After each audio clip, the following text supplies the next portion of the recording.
एक लड़की थी जो कृष्ण जी की अनन्य भक्त थी। बचपन से ही कृष्ण भगवान का भजन करती थी, भक्ति करती थी। भक्ति करते करते बड़ी हो गई। भगवान की कृपा से उसका विवाह भी श्री धाम वृंदावन में किसी अच्छे घर में हो गया। विवाह होकर पहली बार वृंदावन गई, पर नई दुल्हन होने से कहीं जा न सकी और मायके चली गई। और वह दिन भी आया जब उसका पति उसे लेने उसके मायके आया। अपने पति के साथ फिर वृंदावन पहुंच गई। पहुंचते पहुंचते उसे शाम हो गई। पति वृंदावन में यमुना के किनारे रुककर कहने लगा, देखो शाम का समय है, मैं यमुना जी में स्नान करके अभी आता हूँ। तुम इस पेड़ के नीचे बैठ जाओ और सामान की देख रेख करना। मैं थोड़े ही समय में आ जाऊंगा, यही सामने ही हूँ। कुछ लगे तो मुझे आवाज दे देना। इतना कहकर पति चला गया और वह लड़की बैठ गई। अब एक हाथ लंबा घूंघट निकाल रखा है, क्योंकि गांव है, ससुराल है, और वहीं बैठ गई। मन ही मन विचार करने लगी कि देखो ठाकुर जी की कितनी कृपा है। उन्हें मैंने बचपन से भजा और उनकी कृपा से मेरा विवाह भी श्री धाम वृंदावन में हो गया। मैं इतने वर्षों से ठाकुर जी को मानती हूँ, परंतु अब तक उनसे कोई रिश्ता नहीं जोड़ा। फिर सोचती है ठाकुर जी की उम्र क्या होगी, लगभग 16 वर्ष के होंगे। मेरे पति 20 वर्ष के हैं, उनसे थोड़े से छोटे हैं, इसलिए मेरे पति के छोटे भाई की तरह हुए और मेरे देवर की तरह। तो आज से ठाकुर जी मेरे देवर हुए। अब तो ठाकुर जी से नया संबंध जोड़कर बड़ी प्रसन्न हुई और मन ही मन ठाकुर जी से कहने लगी, देखो ठाकुर जी, आज से मैं तुम्हारी भाभी और तुम मेरे देवर हो गए। अब वो समय आएगा जब तुम मुझे भाभी भाभी कहकर पुकारोगे। इतना सोच ही रही थी कि तभी एक 10-15 वर्ष का बालक आया और उस लड़की से बोला, भाभी भाभी। लड़की अचानक अपने भाव से बाहर आए और सोचने लगी, वृंदावन में तो मैं नहीं हूँ, ये भाभी कहकर कौन बुला रहा है। नई थी इसलिए घूंघट उठकर नहीं देखा कि गांव के किसी बड़े बूढ़े ने देख लिया तो बड़ी बदनामी होगी। अब वह बालक बार बार कहता पर वह उत्तर न देती। बालक पास आया और बोला, भाभी तनिक अपना चेहरा तो दिखाया दे। अब वह सोचने लगी, अरे ये बालक तो बड़ी जिद कर रहा है, इसलिए कस के घूंघट पकड़कर बैठ गई कि कहीं घूंघट उठकर देखन ले। लेकिन उस बालक ने जबरदस्ती घूंघट उठकर चेहरा देखा और भाग गया। थोड़ी देर में उसका पति आ गया।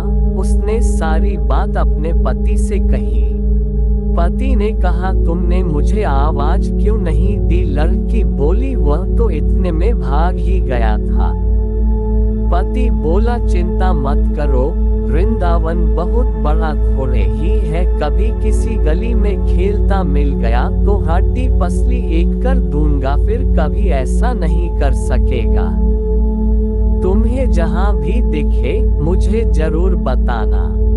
फिर दोनों घर गए। कुछ दिन बाद उसकी सास ने अपने बेटे से कहा, बेटा देख तेरा विवाह हो गया, बहू मायके से भी आ गई, पर तुम दोनों अभी तक बांके बिहारी जी के दर्शन के लिए नहीं गए। कल जाकर बहू को दर्शन कराकर लाना। अब अगले दिन दोनों पति पत्नी ठाकुर जी के दर्शन के लिए मंदिर जाते हैं। मंदिर में बहुत भीड़ थी। लड़का कहने लगा, देखो तुम स्त्रियों के साथ आगे जाकर दर्शन करो, मैं भी आता हूँ। अब वह आगे गई पर घूंघट नहीं उठाती। उसे डर लगता कोई बड़ा बूढ़ा देखेगा तो कहेगा, नई बहू घूंघट के बिना घूम रही है। बहुत देर हो गई। पीछे से पति ने आकर कहा, अरे बाबली बिहारी जी सामने है, घूंघट काहे नाय खोले? घूंघट नाय खोलेगी तो दर्शन कैसे करेगी? अब उसने अपना घूंघट उठाया और जो बांके बिहारी जी की ओर देखा तो बांके बिहारी जी की जगह वही बालक मुस्कुराता हुआ दिखा तो एकदम से चिल्लाने लगी, सुनिए जल्दी आओ। पति पीछे से भागा भागा आया, बोला क्या हुआ? लड़की बोली, उस दिन जो मुझे भाभी भाभी कहकर भागा था वह बालक मिल गया। पति ने कहा कहाँ है? अभी उसे देखता हूँ तो ठाकुर जी की ओर इशारा करके बोली, ये रहा, आपके सामने ही तो है। उसके पति ने जो देखा तो बोला, तुम धन्य हो, वास्तव में तुम्हारे हृदय में सच्चा भाव ठाकुर जी के प्रति है। मैं इतने वर्षों से वृंदावन में हूँ, मुझे आज तक उनके दर्शन नहीं हुए और तेरा भाव इतना उच्च है कि बिहारी जी के तुझे दर्शन हुए हैं। देखिए श्री कृष्ण ने सत्यभामा का अहंकार घमंड कैसे तोड़ा।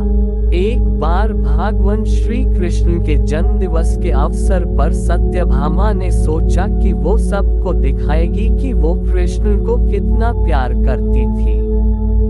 तो उसने तय किया कि वो कृष्ण के वजन जितना सोना शहर के लोगों में बांटेगी। इसे तुला भार कहते हैं।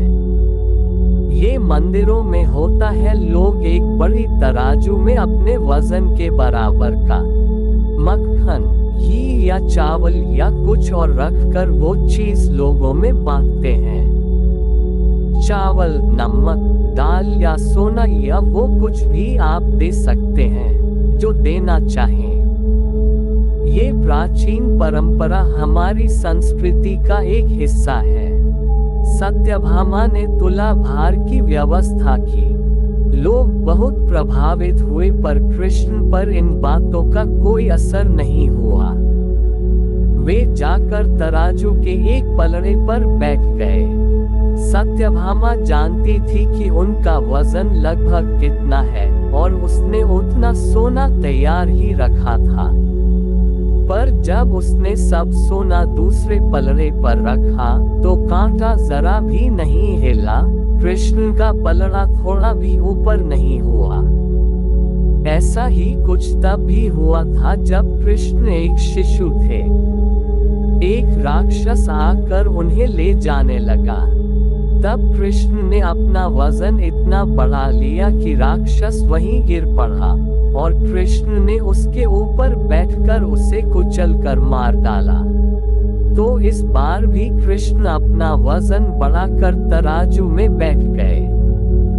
सत्यभामा ने उतना सोना दूसरे पलड़े पर रख दिया था जितना उसके हिसाब से कृष्ण के वजन के बराबर था, पर कुछ हुआ ही नहीं। तब तक शहर के सभी लोग ये घटना देखने के लिए आ गए थे। तब उसने अपने नौकरों से वो सभी गहने मंगवाए जो उसके पास थे। एक के बाद एक वो गहने डालती जा रही थी और सोच रही थी कि काम हो जाएगा, पर कुछ नहीं हुआ। तब उसने वो सब कुछ भी रख दिया जो उसके पास था, पर पलड़ा जरा भी नहीं हिला। वो रोने लगी क्योंकि ये सब उसके लिए बहुत शर्मजनक था। सारा शहर देख रहा था और उसके पास पर्याप्त सोना नहीं था। वो जो हमेशा अपनी संपत्ति के बारे में इतनी घमंडी थी, उसके पास पर्याप्त सोना नहीं था और उसे समझ में नहीं आ रहा था कि वो क्या करे। तब उसने रुक्मिणी की ओर देखा, जिससे वो बहुत जलती थी और हमेशा परेशान रहती थी। उसने रुक्मिणी से पूछा, अब मैं क्या करूं, क्योंकि ये बात सिर्फ मेरे लिए ही नहीं पर तुम्हारे और हम सब के लिए भी बहुत शर्मजनक है। मैं क्या करूं? तब रुक्मिणी बाहर गई और तुलसी के पौधे के 3 पत्ते उठा लाए। जैसे ही तुलसी के वे पत्ते उसने तराजू के दूसरे पलड़े पर रखे, कृष्ण का पलड़ा तुरंत ही ऊपर आ गया। एक दिन कृष्ण दोपहर में खाना खा रहे थे और सत्यभामा बहुत ही खुशी और गर्व के साथ खाना परोस रही थी, क्योंकि वो ऐसे व्यक्ति नहीं थे जो रोज खाना खाने घर पर आए। उसे ऐसा अवसर कभी कभी ही मिलता था कि वो उन्हें खाना परोसे, तो वो ये बहुत खुशी और आनंद से कर रही थी। खाने के बीच में ही कृष्ण अचानक उठ खड़े हुए और हाथ धोए बिना ही दरवाजे की ओर दौड़ने लगे। सत्यभामा अवाक रह गई और बोली, अरे ये क्या है, खाना तो खा लीजिए और फिर जाइए। कृष्ण बोले, नहीं, मुझे जाना जरूरी है, और मुख्य दरवाजे की ओर दौड़ पड़े। पर अचानक वे वापस मुड़े और खाना खाने बैठ गए। तब सत्यभामा ने पूछा, आप इस तरह क्यों दौड़ पड़े और क्यों वापस आ गए, ये सब क्या है? कृष्ण ने जवाब दिया, मेरा एक भक्त जंगल में बैठा था और उसके जीवन प्राण ही कृष्ण कृष्ण हो गए थे। मैंने एक भूखे बाघ को उसकी ओर आते देखा तो मुझे जाना पड़ा। मैं दरवाजे तक पहुंचा ही था कि उस बेवकूफ ने पत्थर उठा लिया, तो मैं वापस आ गया। अब उससे अपने आप ही अपनी परिस्थिति संभालने दो। इसीलिए श्री कृष्णा भी कहते हैं कि यदि भरोसा करो तो पूर्ण निष्ठा से करो, नहीं तो भगवान भी मदद नहीं करते हैं। जो हरि का नाम लेगा, हरि उससे बचाने कलयुग में भी स्वयं प्रकट होंगे। ये कथा हमारे देश के साक्षी गोपाल नामक एक मंदिर से जुड़ी हुई है।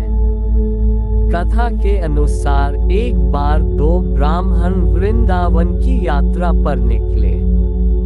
उनमें से एक वृद्ध था और दूसरा जवान था। मार्ग लंबा और कठिन था, जिस वजह से उन दोनों यात्रियों को यात्रा के दौरान कई कष्टों का सामना करना पड़ा। उस समय आज की तरह रेलगाड़ियों और बसों की सुविधा उपलब्ध नहीं थी। यात्रा के दौरान युवा ब्राह्मण ने वृद्ध व्यक्ति की खूब मदद की, जिसकी वजह से वृंदावन पहुंचकर उस वृद्ध ब्राह्मण ने कृतज्ञता जताते हुए कहा कि हे युवक, तुमने मेरी खूब सेवा की है, मैं तुम्हारा अत्यंत कृतज्ञ हूँ। इस सेवा के बदले मैं तुम्हें पुरस्कार देना चाहता हूँ। पर उस युवा ब्राह्मण ने पुरस्कार लेने से मना कर दिया, जिसके बाद वृद्ध व्यक्ति हट करने लगा। फिर उस वृद्ध व्यक्ति ने अपनी जवान पुत्री का विवाह उस ब्राह्मण युवक से करने का वचन दिया। ब्राह्मण युवक ने वृद्ध व्यक्ति को समझाया कि ऐसा नहीं हो सकता, क्योंकि आप बहुत अमीर हैं और मैं तो बहुत गरीब ब्राह्मण हूँ। फिर भी वृद्ध व्यक्ति अपनी हठ पर अड़ा रहा और फिर कुछ दिन तक वृंदावन में रहने के बाद दोनों घर लौट आए। वृद्ध व्यक्ति ने अपनी बेटी का विवाह ब्राह्मण युवक से तय कर दिया। वृद्ध व्यक्ति ने सारी बातें घर पर आकर बताई कि उसने अपनी बेटी का विवाह एक ब्राह्मण से तय कर दिया है। पर पत्नी को ये सब मंजूर नहीं था। उस वृद्ध पुरुष की पत्नी ने कहा कि अगर आप मेरी पुत्री का विवाह उस युवक से करेंगे तो मैं आत्महत्या कर लूंगी। कुछ समय व्यतीत होने के बाद ब्राह्मण युवक को चिंता होने लगी कि वृद्ध अपने वचन को पूरा करेगा या नहीं। फिर ब्राह्मण युवक से रहा न गया और उसने वृद्ध ब्राह्मण के पास जाकर उसको अपना वचन याद करवाया। वो वृद्ध पुरुष मौन रहा और उससे डर था कि वो अपनी बेटी का विवाह इससे करवाता है तो उसकी पत्नी अपनी जान दे देगी। वृद्ध पुरुष ने कोई उत्तर नहीं दिया। तब ब्राह्मण युवक ने उसका दिया हुआ वचन याद करवाने लगा। तभी वृद्ध ब्राह्मण के बेटे ने उस ब्राह्मण युवक को ये कहकर घर से निकल दिया कि तुम झूठ बोल रहे हो, तुम मेरे पिता को लूटने के लिए आए हो। फिर ब्राह्मण युवक ने कहा कि ये सारे वचन तुम्हारे पिताजी ने शिवगृह के सामने दिए थे। तब वृद्ध व्यक्ति का ज्येष्ठ पुत्र, जो भगवान को नहीं मानता था, युवक को कहने लगा कि अगर तुम कहते हो कि भगवान इस बात के साक्षी हैं तो यही सही। अगर भगवान प्रकट होकर ये साक्ष्य दे कि मेरे पिता ने वचन दिया है तो तुम मेरी बहन के साथ विवाह कर सकते हो। तब युवक ने कहा, हाँ, मैं भगवान श्री कृष्ण से कहूंगा कि वो साक्षी के रूप में आए। उसे भगवान श्री कृष्ण पर पूरा विश्वास था कि भगवान श्री कृष्ण उसके लिए वृंदावन से जरूर आएंगे। श्री कृष्ण ने दी भक्त के लिए स्वयं गवाही। फिर अचानक वृंदावन की मूर्ति से आवाज सुनाई दी कि मैं तुम्हारे साथ कैसे चल सकता हूँ, मैं तो मात्र एक मूर्ति हूँ। तब उस युवक ने कहा कि जब मूर्ति बात कर सकती है तो साथ भी चल सकती है। तब भगवान श्री कृष्ण ने युवक के समक्ष एक शर्त रख दी कि तुम मुझे किसी भी दिशा में ले जाना, मगर तुम पीछे पलट कर नहीं देखोगे। तुम सिर्फ मेरे नूपुरों की ध्वनि से ये जान सकोगे कि मैं तुम्हारे पीछे आ रहा हूँ। युवक ने उनकी बात मान ली और वो वृंदावन चल पड़े। जिस नगर में जाना था वहां पहुंचने के बाद युवक को नूपुरों की ध्वनि आनी बंद हो गई। युवक ने धैर्य न धर कर पीछे मुड़कर देख लिया। मूर्ति वहीं पर स्थिर खड़ी हुई थी। अब मूर्ति आगे नहीं चल सकती थी क्योंकि युवक ने पीछे मुड़कर देख लिया था। वो युवक दौड़कर नगर पहुंचा। सब लोगों को इकट्ठा करके बोलने लगा कि देखो, भगवान श्री कृष्ण साक्षी रूप में आए हैं। लोग स्तब्ध थे कि इतनी बड़ी मूर्ति इतनी दूरी से चलकर कैसे आई। फिर भगवान श्री कृष्ण की मूर्ति ने सबके सामने ब्राह्मण युवक की गवाही दी। उसके बाद वृद्ध ब्राह्मण की पुत्री के साथ उसका विवाह संपन्न हुआ। विवाह के बाद उस युवक ब्राह्मण ने श्री विग्रह के सम्मान में उस स्थल पर एक मंदिर बनवा दिया और आज भी लोग इस मंदिर में साक्षात श्री गोपाल की पूजा करते हैं। बड़ी सफलता चाहते हैं तो योजना बनाए बिना काम की शुरुआत न करें। जब भगवान विष्णु श्री कृष्ण रूप में अवतार लेने वाले थे, देवकी और वसुदेव कंस की कैद में थे। कंस ने देवकी वसुदेव की 6 संतानों का वध कर दिया था। 7वीं संतान के रूप में बलराम देवकी के गर्भ में आए तो भगवान विष्णु ने योगमाया से कहा था कि आप इस 7वीं संतान को देवकी के गर्भ से निकालकर वसुदेव जी की दूसरी पत्नी रोहिणी के गर्भ में स्थापित कर दो। इसके बाद कंस को ये सूचना दी जाएगी कि 7वां गर्भ गिर गया है।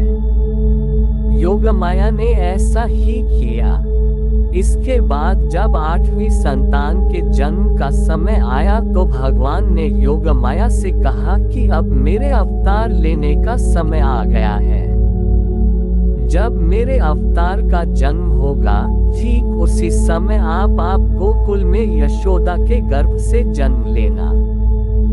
वसुदेव जी कंस के कारागार से निकालकर मुझे गोकुल पहुंचाएंगे और आपको लेकर कंस के कारागार में आ जाएंगे। जब कंस 8वीं संतान को मारने के लिए आएगा तब आप मुक्त हो जाना। भगवान ने जो योजना बनाई थी उसी के अनुसार श्री कृष्ण का अवतार हो गया। कथा की सीख। इस कथा में भगवान ने संदेश दिया है कि जब भी कोई काम करना हो तो उसकी योजना जरूर बनाएं। योजना अच्छी होगी तो सफलता जरूर मिलेगी। ऐसे काम न करें जिनकी वजह से गलत लोगों की ताकत बढ़ती है। बाल कृष्ण माखन चोरी की लीला कर रहे थे। गोकुल के इस वजह से काफी परेशान थे।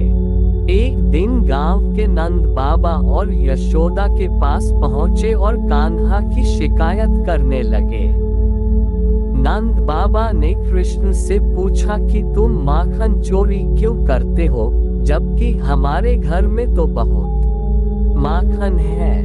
कृष्ण ने कहा कि आप लोग मेहनत से दूध, दही, घी, माखन तैयार करते हैं और फिर ये चीजें कर के रूप में दुष्ट कंस को दे देते हैं और इस वजह से गांव के बच्चों को माखन नहीं मिलता है। आपके इस काम से कंस की ताकत लगातार बढ़ रही है।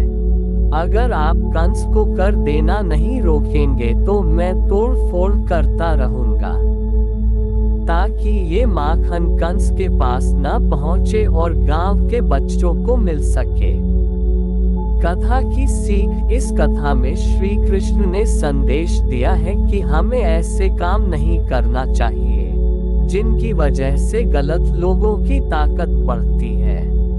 जब कोई झूठा आरोप लगे तो धैर्य न छोड़ें। द्वारका में एक सूर्य भक्त था सत्यराजित। उसे सूर्य देव ने स्यमंतक नाम की चमत्कारी मणि दी थी।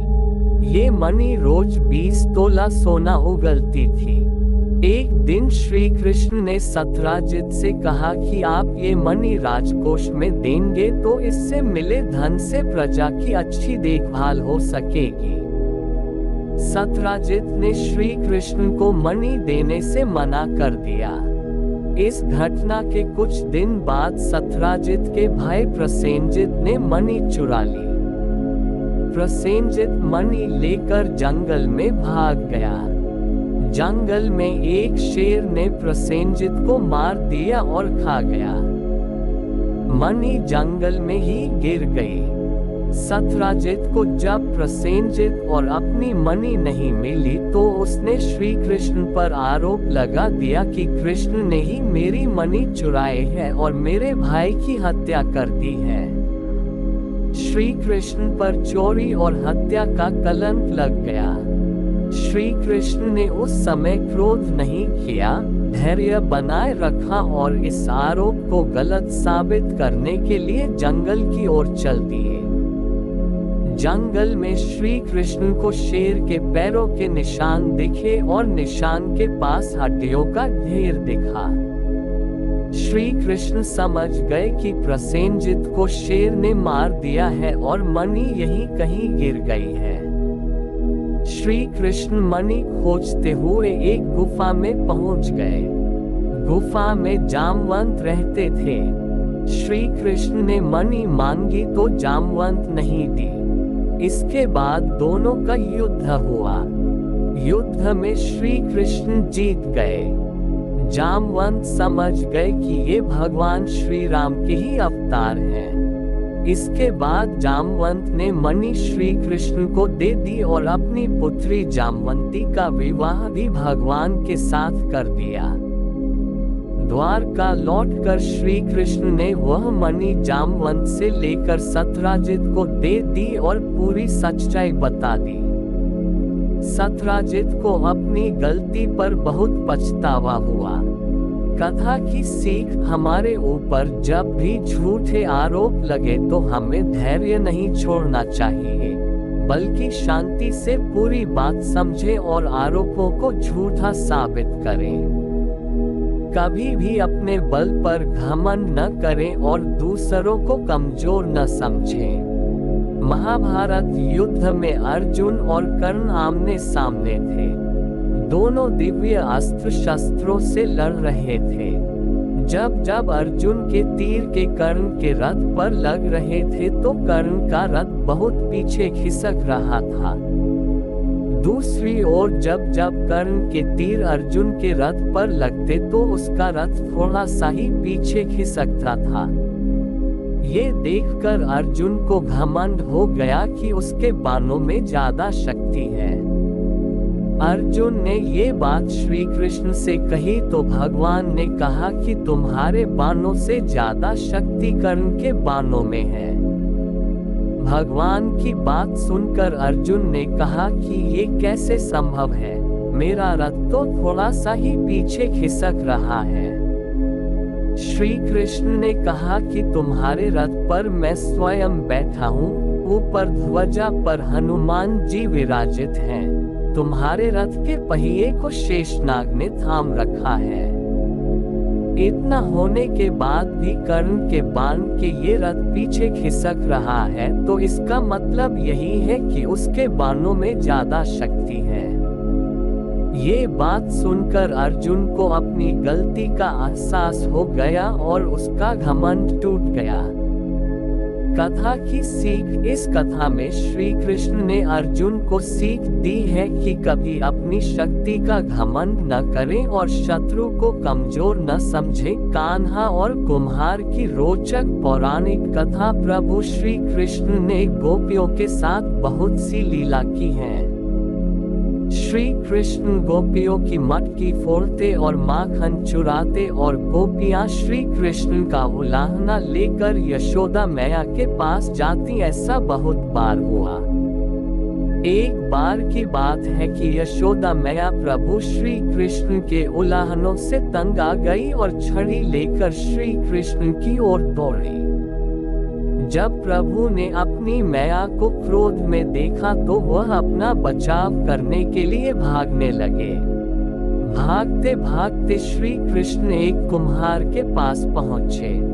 कुम्हार तो अपने मिट्टी के घड़े बनाने में व्यस्त था, लेकिन जैसे ही कुम्हार ने श्री कृष्ण को देखा तो वह बहुत प्रसन्न हुआ। कुम्हार जानता था कि श्री कृष्ण साक्षात परमेश्वर हैं। तब प्रभु ने कुम्हार से कहा कि कुम्हार जी, आज मेरी मैया मुझ पर बहुत क्रोधित है। मैया छड़ी लेकर मेरे पीछे आ रही है। भैया मुझे कहीं छुपा लो। तब कुम्हार ने श्री कृष्ण को एक बड़े से मटके के नीचे छिपा दिया। कुछ ही क्षणों में मैया यशोदा भी वहां आ गई और कुम्हार से पूछने लगी, क्यों रे कुम्हार, तूने मेरे कन्हैया को कहीं देखा है क्या? कुम्हार ने कह दिया, नहीं मैया, मैंने कन्हैया को नहीं देखा। श्री कृष्ण ये सब बातें बड़े से घड़े के नीचे छुपकर सुन रहे थे। मैया तो वहां से चली गई। अब प्रभु श्री कृष्ण कुम्हार से कहते हैं, कुम्हार जी, यदि मैया चली गई हो तो मुझे इस घड़े से बाहर निकालो। कुम्हार बोला, ऐसे नहीं प्रभु जी, पहले मुझे 84 लाख यानियों के बंधन से मुक्त करने का वचन दो। भगवान मुस्कुराए और कहा, ठीक है, मैं तुम्हें 84 लाख योनियों से मुक्त करने का वचन देता हूँ। अब तो मुझे बाहर निकाल दो। कुम्हार कहने लगा, मुझे अकेले नहीं प्रभु जी, मेरे परिवार के सभी लोगों को भी 84 लाख योनियों के बंधन से मुक्त करने का वचन दोगे तो मैं आपको इस घड़े से बाहर निकालूंगा। प्रभु जी कहते हैं, चलो ठीक है, उनको भी 84 लाख योनियों के बंधन से मुक्त होने का मैं वचन देता हूँ। अब तो मुझे घड़े से बाहर निकाल दो। अब कुम्हार कहता है, बस प्रभु जी, एक विनती और है, उसे भी पूरा करने का वचन दे दो तो मैं आपको घड़े से बाहर निकाल दूंगा। भगवान बोले, वो भी बता दे, क्या कहना चाहते हो? कुम्हार कहने लगा, प्रभु जी, जिस घड़े के नीचे आप छुपे हो उसकी मिट्टी मेरे बैलों के ऊपर लाद के लाई गई है। मेरे इन बैलों को भी 84 के बंधन से मुक्त करने का वचन दो।